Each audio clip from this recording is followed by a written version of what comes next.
வாடிப்பட்டியில் மொழிப்போர் தியாகிகள் வீர வணக்க நாள் பொதுக்கூட்டம். அமைச்சர் பி. மூர்த்தி பங்கேற்பு.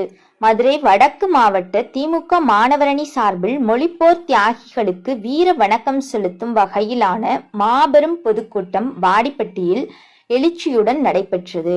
வாடிப்பட்டி பேரூராட்சி செயலாளர் பால்பாண்டி அவர்களின் சிறப்பான ஏற்பாட்டில் நடைபெற்ற இந்நிகழ்வில் தமிழக வணிக வரி மற்றும் பதிவுத்துறை அமைச்சர் பி. மூர்த்தி அவர்கள் சிறப்பு விருந்தினராக கலந்து கொண்டார். மேலும் கழக தலைமை பேச்சாளர் அன்வர் ராஜா மற்றும் சோழவந்தான் சட்டமன்ற உறுப்பினர் வெங்கடேசன் ஆகியோர் முன்னிலை வகித்து உரையாற்றினர். கூட்டத்தில் உரையாற்றிய தலைவர்கள் தமிழ் மொழியை காக்க உயிர்நீத்த தியாகிகளின் வீர வரலாற்றையும் மொழிப்போர் நடைபெற்ற காலகட்டத்தின் முக்கியத்துவத்தையும் விரிவாக எடுத்துரைத்தனர். தற்கால மாணவரணி நிர்வாகிகள் மொழிப்போர் வரலாற்றை முழுமையாக அறிந்து கொள்ள வேண்டியதன் அவசியத்தையும் வலியுறுத்தினர்.